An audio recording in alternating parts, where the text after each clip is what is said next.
el día de hoy, si se ponen de pie juntamente conmigo esta tarde, abren sus Biblias, por favor, a Efesios capítulo 4.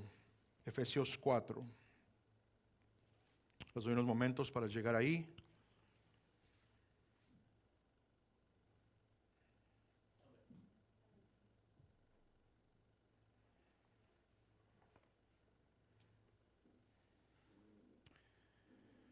Efesios 4, vamos a leer del versículo 2 al 3, 2 versículos el día de hoy. La palabra de Dios dice de la siguiente manera: con toda humildad y mansedumbre, con paciencia, soportándoos unos a otros en amor, esforzándoos por preservar la unidad del Espíritu en el vínculo de la paz. Vayamos a Dios en oración esta mañana. Altísimo Padre, gracias te damos, Señor, una vez más por el gran privilegio de estar aquí reunidos, Padre Santo, como tu pueblo, esta iglesia local, Señor, la cual busca adorarte y glorificarte. Pedimos, Padre Santo, por este tiempo, pedimos, Señor, que prepares nuestras mentes, nuestros corazones para recibir de ti, Señor. Buscamos instrucción, Padre Santo, por parte de tu palabra, instrucción que nos ayude, Señor, a ser transformados más y más a la semejanza de tu Hijo amado, nuestro Señor Jesucristo. Te pedimos, Padre Santo, que seas con cada uno de nosotros. Aquellos tribulados, Señor, aquellos que vienen en bendición, Padre. Aquellos que vienen agobiados, Señor, por cuestiones de la vida, Señor, al igual que aquellos que vienen tranquilos, descansando en ti, Padre. Por todos nosotros, Padre, pedimos, Señor, que en estos momentos nuestro enfoque pueda ser tu gloria, Señor, tu palabra, tu santa presencia en el Espíritu Santo y buscar de ti, Padre, tu voluntad. Padre, en lo personal te pido que seas conmigo, Señor. Como pedimos cada semana, Padre Santo, que tú me ayudes el día de hoy a dar este estudio, a poder proclamar fielmente de tu palabra, Señor, las verdades las cuales aquí encontramos, poder hablar, Señor, con la autoridad, Padre, que me otorgan las escrituras, Señor, no la autoridad mía o propia o de los hombres, Señor. Incluso, Padre Santo, que de manera humilde, Padre, pueda hablar estas verdades, Señor. Sé con cada uno de nosotros, Padre, pues buscamos tu gloria y tu gloria nada más. Es nuestra oración cada semana, Señor. Que cualquier cosa que hagamos sea nuestro pensar, nuestro hablar, nuestro andar, sea para tu honra y tu gloria nada más, Padre. Te lo pedimos todo en el glorioso nombre de tu Hijo amado Jesús. Amén. Pueden tomar sus lugares.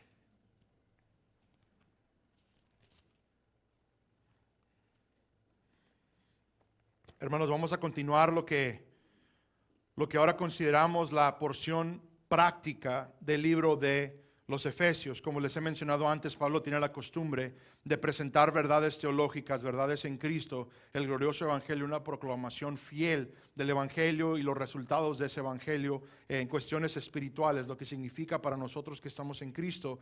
Y después, los últimos capítulos de todas sus epístolas se enfocan en lo que es la vida práctica, cómo el cristiano ahora debe responder a estas verdades, cómo el cristiano debe ahora actuar, vivir su vida estando ahora en Cristo Jesús, específicamente por unas cuantas verdades, las cuales ya hemos estudiado. Primordialmente les recuerdo, hermanos, que nuestro Señor Jesús, al morir en la cruz, al redimirnos, al adoptarnos como sus hijos, Dios nos ha otorgado su Santo Espíritu para capacitarnos, para vivir una vida adecuada para Él. Todo eso es lo que hemos estado estudiando. Ahora, si ustedes se acuerdan, la semana pasada, en el versículo 1, Pablo nos habla de vivir una vida digna de ese llamado. Incluso les leo Efesios 4, del 1 al 3, para que entendamos la sección en la que nos encontramos presentemente. Efesios 4, versículo 1, la palabra de Dios dice: yo pues, prisionero del Señor, os ruego que viváis de una manera digna de la vocación con la que habéis sido llamados, con toda humildad y mansedumbre, con paciencia, soportándoos unos a otros en amor, esforzándoos por preservar la unidad del Espíritu en el vínculo de la paz. Una vez más, lo que empieza a hacer Pablo es de que ahora va a empezar a describir lo que es vivir de manera digna. El jueves hicimos un ejercicio, el cual continuaremos haciendo, viendo qué son maneras que podemos aplicar estas verdades al diario vivir, aparte de lo espiritual, aparte de las disciplinas, lo cual son lo más importante. no me malinterpreten en ello, pero igual nuestro diario vivir, cómo actuamos como cristianos en nuestros trabajos, cómo actuamos siendo cristianos en nuestras escuelas, en todo lugar que nos encontremos, en las tiendas, manejando, cómo se ve todo ello, cómo se ve una vida digna del llamado divino que hemos recibido por parte de Dios en Jesucristo, al ser ya ahora cristianos. Y lo que vemos el día de hoy será un enfoque en lo eclesial, ¿verdad? Será un enfoque en nuestro trato los unos a los otros. Yo argumentaría que esto no nomás aplica a nosotros entre cristianos, sino que se extiende también a los del mundo, que debemos ser humildes, mansos, pacientes, todo lo que aquí vemos en esta lista. Andar de manera digna del llamamiento santo es andar, como hemos visto, en humildad, en mansedumbre, pacientemente y en tolerancia. Como es costumbre, vamos a ver cada frase para explicar un poco. Le doy gracias a Dios por los estudios de Tomás, que nos ha explicado bastante acerca de esto, en lo que vienen siendo los atributos de Dios. Facilita un poco las cosas que veremos el día de hoy. Un comercial, por si no vienen los jueves, ya estarían un poquito más equipados y están con nosotros, ¿verdad? Versículo 2 dice con toda humildad, que es de manera digna, ¿verdad? Dice que tenemos que vivir de manera digna de la vocación con la que habéis sido llamados, y dice con toda humildad. El enfoque de Pablo va a ser promover la unidad de la iglesia, la cual Cristo pidió antes de ir a la cruz. Esta primera característica es vital para esta unidad. Es la antítesis del orgullo. Es un llamado a poner a Cristo primero. Cristo siempre va a ser primero, siempre va a ser el enfoque. En segundo lugar, en prioridad en nuestras vidas, seguirán nuestros hermanos y hermanas en Cristo. Por último, nosotros mismos. La Biblia habla mucho de nuestra responsabilidad a ser humildes. Les leo unas citas. Vamos rápido, hermanos. Santiago 4, versículo 10. Humillaos en la presencia del Señor y Él os exaltará. Filipenses 2:3. Nada hagáis por egoísmo o por vanagloria, sino con actitud humilde. Cada uno de vosotros considere al otro como más importante que a sí. Primera de Pedro 5, 6 al 7. Humillaos pues bajo la poderosa mano de Dios para que Él os exalte a su debido tiempo, echando toda vuestra ansiedad sobre Él, porque Él tiene cuidado de vosotros. En Romanos 12:10 leemos, sed afectuosos unos con otros, con amor fraternal, con honra, daos preferencia unos a otros. Unos versículos más adelante, en el versículo 16, Romanos 12:16, tened el mismo sentir unos con otros. No seáis altivos en vuestro pensar, sino condescendiendo con los humildes. No seáis sabios en vuestra propia opinión. Andar de manera digna del llamado, dice Pablo, es andar con toda humildad. Ahora, hermanos, una de las cosas bastante importantes que todos debemos tener presentes es de que todos tenemos la propensidad, tenemos la disposición, tenemos algo en nosotros, algo inherente en nosotros que nos lleva al orgullo.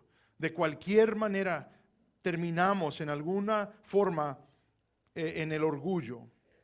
Entonces el llamado a continuo de la Biblia es andar en humildad. Y la descripción que tenemos bíblicamente, lo que es la humildad, es de que en verdad todos nuestros hermanos, o sea, primero Cristo, andar detrás de Él, de su voluntad, pero en nuestro trato eclesial, aquí en la iglesia, es dar preferencia a nuestros hermanos y hermanas en Cristo. Y si somos un poco honestos con nosotros mismos, sabemos que esto es algo bastante difícil. Porque primero está mi comodidad, primero está cómo yo me siento, primero está la disposición en la cual esté. Sin embargo, la Biblia continuo nos llama a que pensemos primero en los demás, a que tengamos a los demás en un lugar más alto que el propio, a que veamos por sus necesidades, a que cualquier cosa que se ofrezca de nuestros hermanos o hermanas estemos rápidamente disponibles para suplirlos. Ahora entiendo, vamos a ser prudentes en todo esto, no vamos a abusar los unos de los otros, pero creo que el problema no es que abusamos de la humildad del uno al otro, creo que el problema es de que no somos humildes los unos a los otros. Una de las cosas tristemente que es la realidad, hermanos, y muchos de ustedes lo saben, por gracia de Dios, este ministerio que surgió hace ya 10 años, el Ministerio Hispano, es una congregación local de hermanos o hermanas en Cristo, la cual todos vienen de otras iglesias lastimados, ya sea por el liderazgo o por otros hermanos. Es la mayoría de los que estamos aquí, incluyéndome a mí.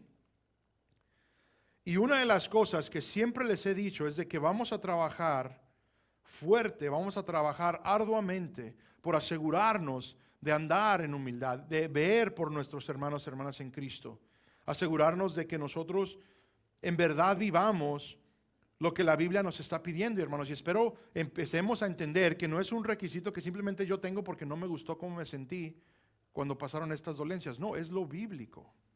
Una de las cosas que va a ser el enfoque de Pablo, hermanos, y esto es lo que no quiero que perdamos, que sea este enfoque. Pablo tiene por enfoque la unidad que existe en Dios. Unidad entre judío y gentil, unidad entre creyentes judíos y gentiles, ambos en unión divina con Dios, lo cual vamos a tratar un poquito más adelante. Y la manera por la cual preservamos esta unión es por lo siguiente, lo que él va a empezar a enfocarse, que viene siendo primordialmente la humildad. La humildad, hermanos, nos va a llevar a muchas cosas, nos va a llevar a perdonar, nos va a llevar a sobrever las faltas, las fallas de nuestros hermanos, cosas que vamos a estar viendo. Y hermanos, entendamos esto con una mente honesta. He escuchado una historia, no me acuerdo dónde la escuché, de algunos amigos, tal vez estén presentes, les robo su historia, de una señora la cual iba a dar su testimonio, iba a dar gracias a Dios porque la había hecho bastante humilde. ¿Ok? No estamos hablando de una humildad falsa, no estamos hablando de una humildad simplemente de apariencia. Aquí lo que buscamos es de que en el poder del Espíritu, como vamos a ver, es la única manera que es posible, que en verdad empiece a ocurrir en nuestro corazón el obrar de esta manera. Que en verdad cuando nos veamos los unos a los otros, haya una preocupación los unos por los otros, por asegurarnos que nuestros hermanos estén bien y anden bien. Una vez más, si somos honestos, somos propensos a lo opuesto. Una hermana me vio mal, una hermana me dijo las cosas mal, siempre las hermanas, no se crean. Todos hermanos, todos hacemos lo mismo. Somos propensos a ofendernos y se los he dicho, se los digo de todo corazón. Nos vamos a ofender. Nos vamos a ofender. Es de humanos el decirnos cosas que no nos agradan. Es de humanos el decirnos cosas que calan un poco, decirlo en cierto tono, con cierta mirada. Y expertos somos en interpretar todo ello, ¿no? Cómo nos ven, cómo se movieron. Pero la Biblia nos llama a tolerarnos, a que humildemente tengamos a la otra persona por encima de nosotros y vamos a ver cómo eso se está viendo. Continuemos, versículo 2 dice, con toda humildad, dice, y mansedumbre. Y aquí empezamos a dar pocas definiciones, una vez más, ya lo hablamos un poco el jueves. Mansedumbre habla de la capacidad de mantener las emociones en orden. Una vez más, la palabra es un poco interesante en el griego, porque literalmente habla en el contexto de ira. Específicamente, ira cuando se debe y no cuando no es apto.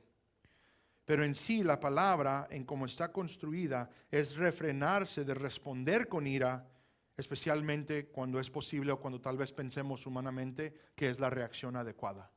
Así somos, ¿verdad? Muchas veces, bueno, pues yo al tú por tú es la idea en la cual vivimos. Si tú me tratas de esta manera, yo te trataré igual. Así somos, hermanos. Somos personas que somos vengativas, somos personas que buscamos no quedar en menos.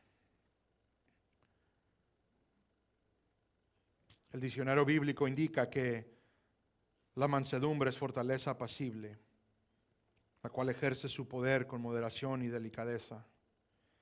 El teólogo americano Albert Barnes dice lo siguiente, se los leo, que esta palabra dice se relaciona con la manera en que recibimos lastimaduras. Debemos soportarlas con paciencia y no tomar represalias ni buscar venganza. Hermanos, el concepto es bastante simple. La persona mansa entiende que en cualquier situación que se presente, Dios está en control y hay un propósito. No hay necesidad de responder con venganza, no hay necesidad de responder con enojo. Dios se encargará de todo ello. Entonces, la persona que es mansa es una persona, hermanos, les aclaro, que entiende esto claramente. El pensar que Dios no es justicia, el pensar que Dios no va a vengarse por nosotros, a pesar de que Dios no se va a cobrar, es entonces tomarlo en nuestras propias manos y decir, de esta yo me cobro. Nuestra carne necesita esa satisfacción de que una persona me ha herido, no pueden quedar las cosas así, porque yo soy más importante que esa persona, así que yo ahora voy a herir para que sienta lo que yo sentí. Eso es lo típico, sin embargo la mansedumbre es lo opuesto. La mansedumbre es de que alguien viene, te grita, te dice de cosas y te mantienes en paciencia, rogando por ellos, intercediendo por ellos, que Dios obre en ellos, que el Espíritu obre en ellos. Espero no sea sorpresa, pero el mejor ejemplo de esto lo vemos en Cristo. E incluso, hermanos, todo requisito que Pablo presentará viene literalmente del ejemplo de Cristo. Les leo 1 de Pedro capítulo 2, 21 al 24. Porque para este propósito habéis sido llamados, pues también Cristo sufrió por vosotros, dejándoos ejemplos para que sigáis sus pisadas. Hermanos, les doy el contexto. A ustedes y a mí que no nos gusta sufrir, a ustedes y a mí que mejor es andar bien y buscar el no sufrir. Pedro, a los que están sufriendo, literalmente les está diciendo, ustedes han sido creados para esto. Lo hemos estudiado, lo hemos hablado bastante. Es el contexto en el que están. Por un tiempo van a sufrir. 22. El cual no cometió pecado, hablando de Cristo, ni engaño alguno se halló en su boca, y quien cuando le ultrajaban, no respondía ultrajando. Cuando padecía, no amenazaba, sino que se encomendaba a aquel que juzga con justicia. Noten el ejemplo de Cristo, que cuando Él está sufriendo, está siendo puesto a muerte, cuando va a entregar su vida, Él no hace ninguna otra cosa más que ¿qué? Poner su confianza en aquel que juzga con justicia. Él mismo llevó nuestros pecados en su cuerpo sobre la cruz a fin de que muramos al pecado y vivamos a la justicia, porque por sus heridas fuisteis sanados. Hermanos, aquel que tenía toda autoridad para recibir 12 legiones de ángeles en su defensa, como leemos en Lucas, con toda mansedumbre enfrentó la muerte confiando plenamente en el Padre. Es el ejemplo que ahora tenemos a seguir. Y de nuevo, hermanos, esta sección del 4 en adelante en Efesios va a ser de pura autorreflexión. Porque también hacemos otra cosa. Yo conozco a alguien así. Vemos el pecado en otros. Pero mi punto es este, hermanos, que nos estemos autoexaminando lo que es el estándar, lo que en nuestro corazón existe. Con toda humildad, mansedumbre, y que dice ahí ahora con paciencia. Una vez más, el lenguaje original es una palabra compuesta de dos. Aquí en Efesios. Dos palabras, macrothimia, macros y timos. Macros habla de algo largo, de un tiempo extendido. Timos habla de pasión, habla de ira. Propiamente una pasión prolongada que espera lo suficiente antes de expresar el enojo. Esto evita la fuerza prematura, la retribución que puede surgir fácilmente de un enojo. Es literalmente una reacción personal en la cual espera. Es la paciencia, la tranquilidad, diferencia de mal genio o irascibilidad, no lo que viene siendo el antínome. Una larga resistencia a la prueba antes de ceder a la pasión e ira. Es soportar pacientemente las debilidades, faltas de los demás. El teólogo John Stott dice lo siguiente, dice macrotimia es paciencia para con las personas irritantes, tal como Dios en Cristo nos ha mostrado a nosotros. Nuestra vieja naturaleza se ofende rápidamente. Es la idea de que tenemos mechas cortas. La nueva vida en Cristo permite a uno soportar con temperamento imperturbable cualquier mal sufrido, sin represalias, sin al poner la otra mejilla, es la idea. Esta paciencia, hermanos, es simplemente el esperar el cambio, el esperar que Dios obre, el esperar la voluntad de Dios. Pero les recuerdo, hermanos, de que lo que estamos hablando, y es lo interesante de la palabra, estamos hablando en el contexto dentro de ser humanos. Una de las cosas que siempre menciono, tal vez algunos de ustedes me han escuchado decirlo, muchas veces hay, bueno, y también pasa con las personas ya de edad más avanzada, pero por ejemplo, una de las cosas que me toca a mí hacer como pastor es dar consejería prematrimonial, ¿no? Dos jovencitos vienen, se quieren casar, están enamorados, pero tienen una idea bastante interesante de lo que es el matrimonio. Uso el término, lo uso con mis niños, arcoíris y unicornios. Es la idea del matrimonio. Pura felicidad, ahora me toca estar con aquella persona en la cual a cierta hora tenía que colgar, a cierta hora nos teníamos que ir a nuestras casas, ahora me queda estar con él por toda mi vida. Entonces a mí me toca romperles esos sueños, ¿va? Y les digo, el matrimonio es dos pecadores bajo un techo. Dos pecadores que quieren lo propio, que quieren lo que es más importante para ellos. En desobediencia completa a lo que Dios pide de nosotros, lo mío es, lo tuyo es. Ahora pon a esas dos personas en un hogar bajo un techo y es el matrimonio. No lo es todo, no me malinterpreten, no les estoy diciendo que no se casen ni X cosa, absolutamente no. Pero es la realidad, los que estamos casados sabemos. La paciencia entonces es literalmente entender que existen estas diferencias, que nos vamos a agredir, que nos vamos a lastimar, que vamos a hacer cosas que no nos agradan. Y tan buenos somos, hermanos, en lo opuesto de todo esto, tan buenos somos a ser malos, que hasta aprendemos las cosas que más le afectan a nuestras parejas para implementarlas cuando las ocupemos. Ahí están guardaditas esas armas. Y la Biblia nos llama a ser pacientes en todo esto, a tolerarnos, ¿verdad? Lo que sigue. Vemos un llamado a andar con toda humildad, en mansedumbre, con paciencia, y ahora dice soportándonos unos a otros en amor. Y de nuevo, todo eso es en el mismo contexto. Igual como una pareja matrimoniada bajo un techo, estamos todos como iglesia local, tratando los unos con los otros. Ahora les recuerdo, hermanos, nosotros tenemos la maldición de solo vernos 2 días a la semana. Lo digo porque ellos se veían todos los días. Incluso estamos estudiando la carta es antigua, ¿verdad? Y dice que procura todos los días buscar a los santos para recibir de ellos que una palabra de ánimo, de edificación mutua. La idea es, la iglesia local es de que tenemos que hacer esta vida absolutamente juntos, gozándonos con los que se gozan, doliéndonos con los que están en dolor, llorando con los que lloran, es la idea. Entonces la idea es de que esto está escrito a una comunidad que típicamente hacían su vida juntos todos los días. Era lo más probable. Entonces empieza a entender que en verdad, igual como la pareja matrimoniada que se ven todos los días, era lo mismo en la iglesia. Y dice, soportándoos unos a otros en amor. Una vez más, ya lo hablamos bastante los jueves, es similar a la paciencia. Incluso los dos términos están bastante ligados. Muchas veces se usan como sinónimos, pero esto es más en el sentido sufrido. Podríamos decir tolerancia. Nos indica soportar algo difícil, en este caso a alguien. Ser paciente cuando hay adversidad. Decidir no frustrarse ni enojarse, sino que amorosamente ejercer paciencia a luz de agresiones y faltas de los demás, entendiendo que todos necesitamos la misma gracia, y ahí está la clave.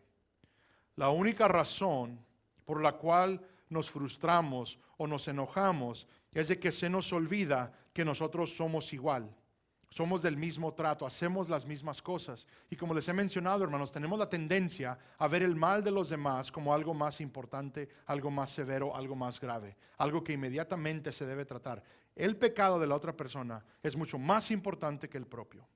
Entonces, cuando actuamos de una manera impaciente, cuando actuamos de una manera agresiva, en ira, es olvidarnos que nosotros también necesitamos de la misma gracia de la cual la persona necesita en ese mismo momento. Es olvidarnos de lo que Dios ha hecho por nosotros. Y les recuerdo, hermanos, que todo lo que estamos aquí viendo habla lo que ocurre entre nosotros. Es interesante porque vemos la realidad de que pecaremos los unos contra los otros. Somos llamados a tolerarnos en amor. No tolerar el pecado, hermanos, no me malinterpreten. Ese se va a tratar.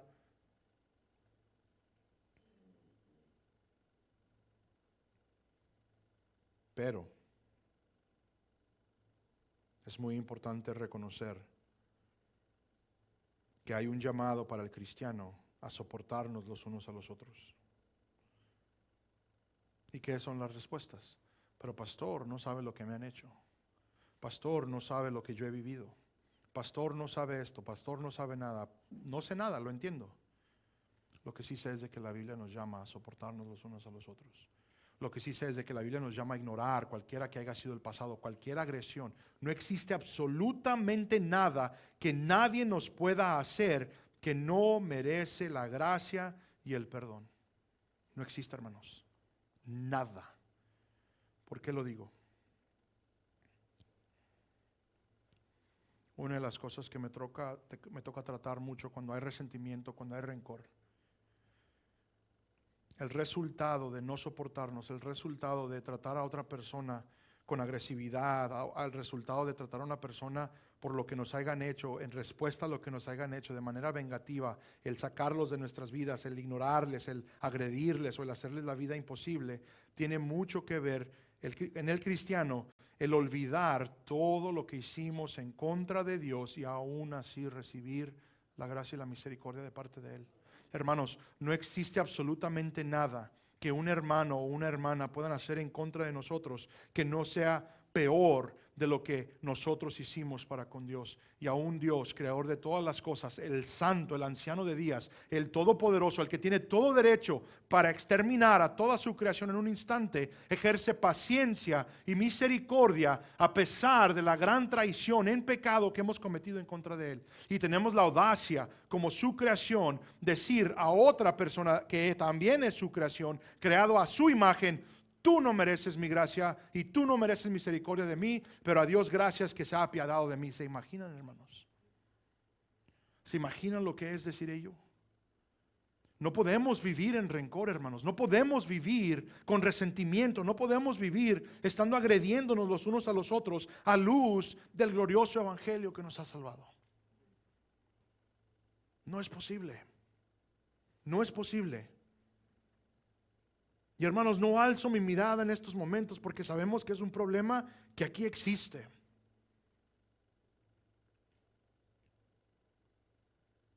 Pero la Biblia nos llama a actuar en el evangelio. La Biblia nos llama a amarnos, a perdonarnos. No hay absolutamente nada, hermanos, que nos puedan hacer el cual no merezca nuestra gracia y misericordia. Si queremos actuar en inmadurez, si queremos actuar de manera indigna, así se ve. El no extender gracia, el no extender este perdón. Hermanos,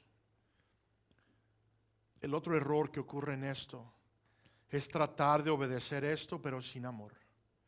Se puede tolerar, se puede soportar a alguien sin amor, pero solo crea rencor y resentimiento. Esto no es bueno. Por eso el llamado es a soportarnos en amor, entendiendo pacientemente Dios va a obrar, Dios va a cambiar, Dios tiene el poder para arreglar esta situación.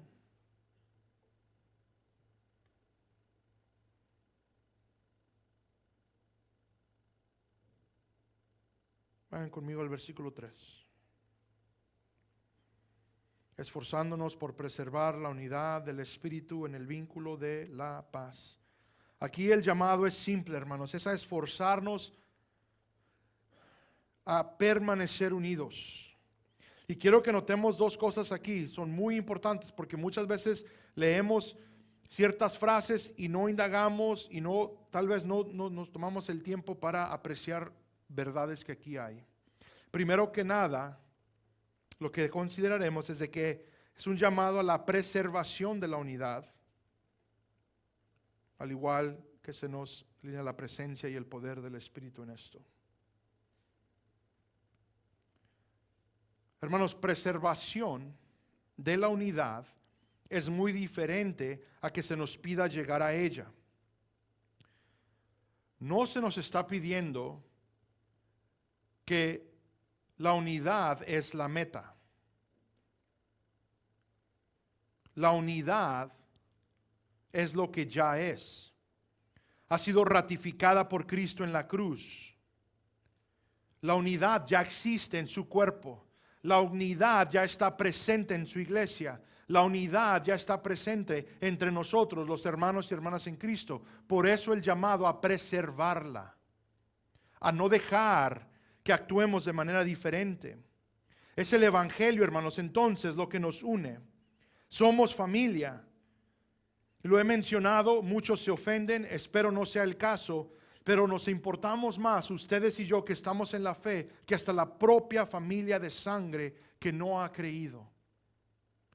Ahora somos hijos de Dios, hermanos unos de los otros.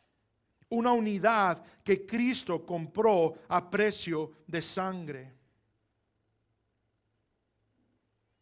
Les leo Juan 17, 20 al 23. Una sección que ya hemos tratado bastante. Mas no ruego solo por estos. Está hablando él de sus discípulos, los que andaban con él.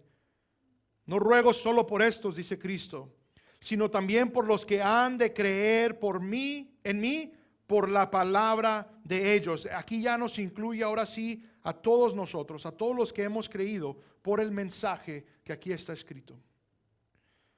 Para que todos sean, ¿cuántos, hermanos? Uno. Como tú, oh Padre, estás en mí y yo en ti, que ellos también estén en ¿quién? En nosotros. Para que el mundo crea que tú me enviaste. La gloria que me diste les he dado para que sean ¿qué? Uno. Así como nosotros somos uno, yo en ellos, tú en mí, para que sean perfeccionados en ¿qué, hermano? En divisiones, en contiendas, en pleitos. ¿Qué dice ahí, hermanos? En unidad. Para que el mundo sepa que tú me enviaste y que los amaste tal como me has amado a mí. Noten lo que ha ocurrido, hermanos. Notemos lo que ha ocurrido. Primero que nada, Jesús solo hacía la voluntad de Dios. Jamás pensemos que Cristo oraría o rogaría al Padre por algo en lo cual estaban de acuerdo. Esta oración es porque es la voluntad de Dios, que su iglesia esté unida entre todos nosotros juntamente con el Dios Trino. Hay unidad perfecta entre el Padre, el Hijo, el Espíritu Santo. Y Jesús ahora pide que su iglesia, al ser redimida, comparta en esa unidad perfecta. El Padre, ¿qué creen que dijo? Así será. Esta unidad ahora es en Cristo. Y ahora el llamado es a demostrarla, a poner esta unidad en Cristo a exhibición para todo el mundo. Y aquí lo triste, hermanos. Cristo dice, en la unidad que existirá en mi cuerpo, el mundo sabrá que son míos, que son mis discípulos, que son mis seguidores. ¿Y qué hacemos como sus seguidores? Toda esquina tiene una iglesia. Porque no me gustó cómo dijo esto el pastor, porque esta hermana me vio así, este hermano me vio acá, estos pastores hicieron esto, estos pastores hicieron aquello. División tras división tras división, y todos formamos parte de ese problema. Somos llamados a estar unidos, a ser unos, pero sí les dejo saber una aclaración, hermanos, que a pesar de nuestras divisiones locales, a pesar de nuestras contiendas, de nuestros pleitos entre iglesias o entre hermanos que se salen y se dividen y cosas así, a pesar de todo ello, la iglesia está unida, y eso sea para honra y gloria de Dios. No hay nada en lo absoluto que podamos hacer para destruir esa unidad. Lo triste es de que no la estamos demostrando fielmente. Táctica del enemigo para que el mundo vea las iglesias y es lo primero que ven. Pero ¿por qué hay tantas denominaciones? ¿Por qué hay tantas divisiones? ¿Por qué todas diferentes iglesias? Sin embargo, lo que siempre les he predicado, hermanos, es de que nosotros formamos parte de la iglesia universal. Que la iglesia que predica a Cristo, que está a mi derecha, a mi izquierda, predicando a Cristo, glorificando a Dios por medio del Evangelio, son nuestros hermanos y hermanas en Cristo. Pertenecemos todos juntos a la familia de Dios. Jamás nos cruce por la mente que solo por pertenecer a esta iglesia somos los que somos. Absolutamente no. Pertenecemos a la iglesia universal de toda la historia y aún todos los que se van a agregar. Pensemos de esa manera. Nos congregamos aquí. Esta es la iglesia local a la cual pertenecemos, pero formamos parte de la iglesia universal, el cuerpo de Cristo, su morada, todos en una unión perfecta adquirida por el Hijo en la cruz.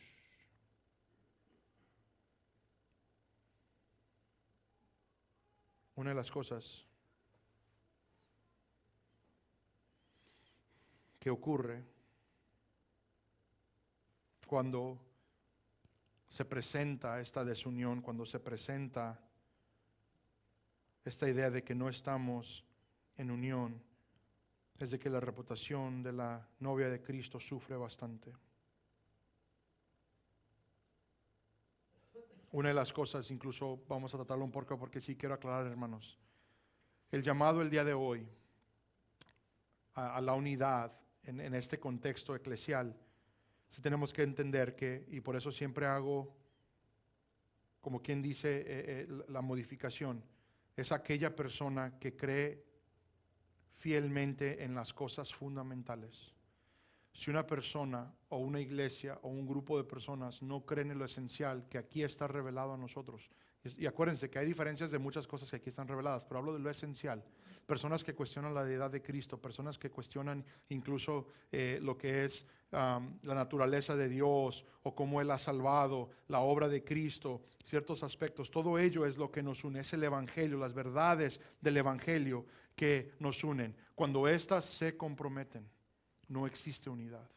Pero no existe unidad porque hay diferencias de opinión. No existe unidad porque han dejado lo tradicional, porque han dejado la fe, la religión verdadera que es en Cristo Jesús. ¿Estamos entendiendo esto, hermanos?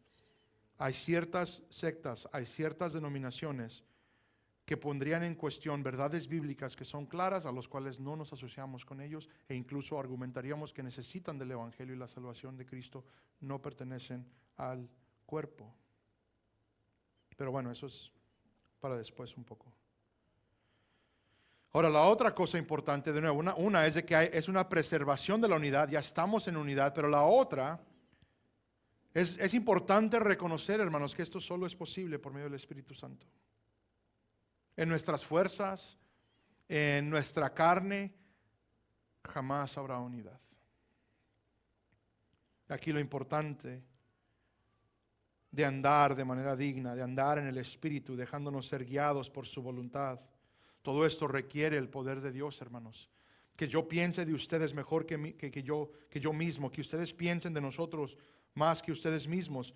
Toma la obra santificadora y el empoderamiento del Espíritu Santo. Pues lo he mencionado, una de las cosas primordiales de la naturaleza pecaminosa es el orgullo. Literalmente el orgullo, del orgullo fluye el resto de todos los pecados.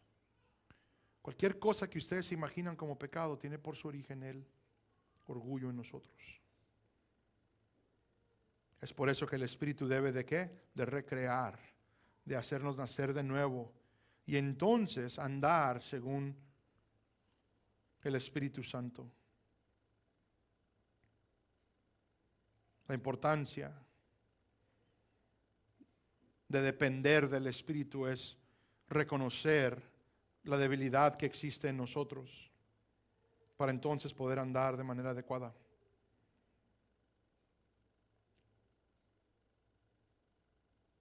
El Espíritu nos está equipando, nos está moldeando, nos está ayudando en estas cosas. No solo nos ha salvado Dios y nos ha perdonado y nos ha otorgado la gracia y la misericordia necesaria para ser justos, nos ha unido, hermanos y hermanas en Cristo, ahora somos familia de Dios. Y aún batallando en estas cosas nos da el Espíritu para ayudarnos. Y hermanos, quiero ser claro, es muy importante reconocer que el ruego de Pablo es porque existe la posibilidad de no andar de esta manera. Les vuelvo a recalcar que tenemos que esforzarnos nosotros arduamente en estas cosas. En vez de, ya ven que todos tenemos esa grabadora, ¿no? Lo que es nuestra mente. Y me dijo de esta manera, y parpadeó tantas veces, y se le torció de esta manera la boca o X cosa. Y todos esos detalles ahí están. Ahí están. Simplemente agregando y agregando más, ¿no?, a nuestro enojo, a nuestro rencor. Y en el espíritu es lo opuesto. En el espíritu es, la persona es pecadora como yo. La persona ha ofendido igual como yo he ofendido a otros, me ha ofendido igual como yo he ofendido a Dios. He recibido de Dios gracia y misericordia, la extenderé entonces.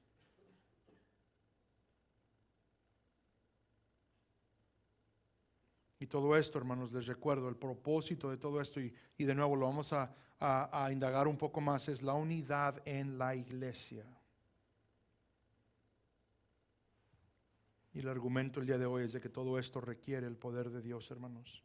Estar buscando este poder por medio de las disciplinas, el ayuno y la oración, la lectura, la comunión, incluso al congregarse.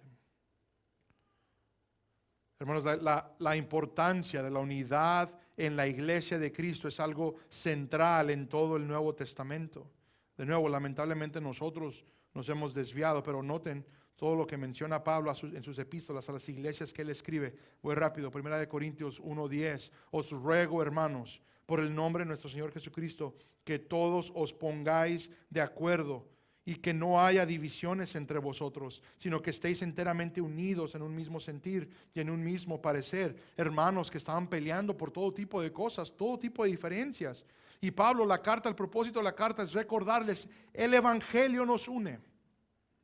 Romanos 14:19. Así que procuremos lo que contribuye a la paz y a la edificación mutua. Una vez más, ¿en el contexto de qué? De las diferencias que existen entre nuestras convicciones personales.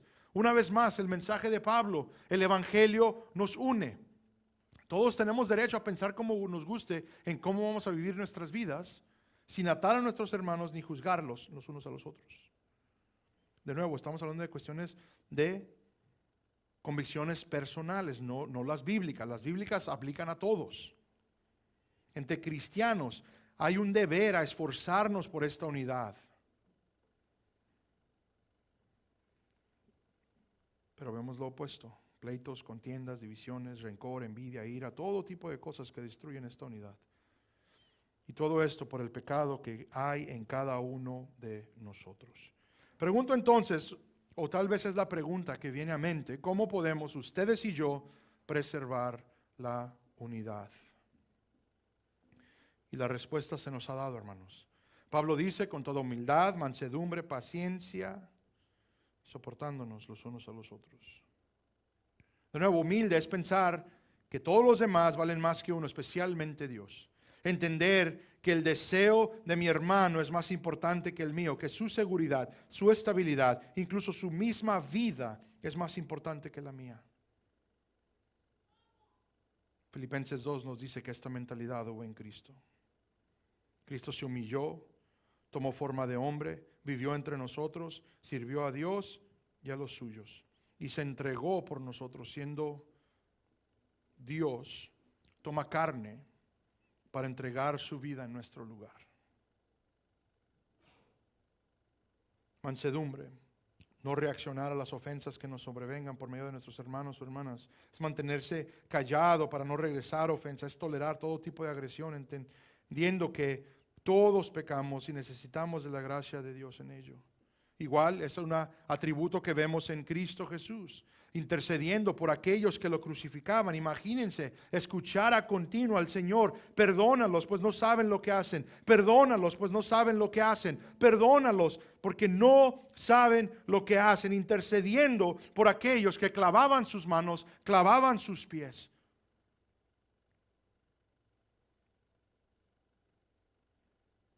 Somos llamados a la paciencia. Esperar el resultado aún cuando no sabemos si llegará. Es ver la debilidad en otros y aún así estar esperando de que Dios pueda cambiarles. Es ayudarles en ese cambio. Es amar a alguien lo suficiente para permanecer firmes con ellos. Hermanos, la paciencia es entender que Dios aún tiene mucho que obrar en nosotros y extender ese entendimiento a los demás. Es esperar el cambio de Dios que vendrá a su tiempo. Somos llamados a soportarnos los unos a los otros Cuando haya daños y agresiones, es ejercer paciencia que previamente mencionamos a luz de ofensas. Es tolerar ofensas, ser rápidos en perdonar, rápidos en aceptar reconciliación. Es olvidarse de la ofensa previa, seguir adelante, ser ofendido otra vez y repetir el proceso. El sufrimiento, muerte y crucifixión de nuestro Señor Jesucristo es ejemplo de todo esto. Todo el glorioso evangelio es literalmente esto. Les leo de la Biblia, Marcos 12, 1 al 9, una parábola. Jesús dice: entonces comenzó a hablarles en parábolas. Un hombre plantó una viña y la cercó con un muro, cavó un estanque debajo del lagar y edificó una torre. La arrendó a labradores y se fue de viaje. Al tiempo de la vendimia envió un siervo a los labradores para recibir de los labradores su parte de los frutos de la viña. Pero ellos, echándoles manos, lo golpearon y lo enviaron con las manos vacías. De nuevo les mandó otro siervo, y a él lo hirieron en la cabeza y lo trataron vergonzosamente. Y envió a otro, y éste lo mataron. Y así con otros muchos más, golpeando a unos y matando a otros. Todavía le quedaba uno, un hijo amado, y les envió a este último diciendo: respetarán a mi hijo. Pero aquellos labradores se dijeron entre sí: este es el heredero, venid, matémosle, y la heredad será nuestra. Y echándole mano, lo mataron y lo arrojaron fuera de la viña. ¿Qué hará entonces el dueño de la viña? Vendrá y destruirá a los labradores y dará la viña a otros. Ahora, noten algo, quiero aclarar. Van a decir: no, el pastor ya se le fue una tuerca, está citando algo que no viene al punto. El punto de la parábola es la nación de Israel, todo lo que la nación de Israel hizo. Está literalmente llamándoles a juicio, porque toda la historia de Israel es Dios dándoles la ley. Ellos, ignorando la ley, les manda un profeta para que cambien sus caminos, para que se regresen a Él, para que volteen su mirada a Él, ofreciéndoles y extendiéndoles perdón y misericordia a continuo. ¿Y qué ocurre? Que manda profeta tras profeta tras profeta, y a todos los maltratan, a todos los ignoran. Viene Elías a mente que dice: ahora me quieren matar también a mí. O sea, tenemos récord bíblico de que Dios ha hecho todo esto. Lo que quiero señalar es la paciencia de Dios en todo esto. La paciencia de que Él, por cuestión de aquellos que llegarán a fe, tolera vez tras vez el maltrato de los suyos, de los propios. Jamás termina con todo, sino que Él sigue con el plan firme, esperando la completación de toda la redención, de la historia de la redención. Pero vemos el soportar a su creación. Ahora, hermanos, no vamos más allá. No nomás fueron los israelitas los que hicieron esto, lo hemos hecho nosotros todas nuestras vidas. Desde el momento en que hemos nacido, solo acordémonos, traten de cuantificar todo lo que hemos hecho en contra de Dios. No solo hasta cuando llegamos a fe, pero ahora estando aún en fe, y aún así Dios ha amado, ha perdonado, ha extendido su gracia, ha extendido su perdón. Todos, absolutamente todos, merecíamos desde el jardín ser exterminados. El simple hecho de que ustedes y yo hemos nacido miles de años después es Dios soportando para salvar.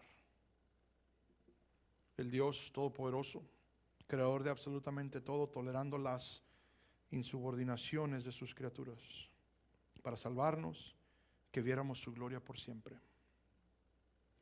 Espero que verdaderamente, hermanos, luchemos por todo lo que Dios pide de nosotros. Es algo difícil, incluso diría imposible para nosotros, pero posible por el poder de Dios. Muchas veces todas estas cualidades las vemos como debilidad. Nuestra carne detesta que esto sea un requisito. Incluso tal vez muchos aquí estamos pensando: no, yo no.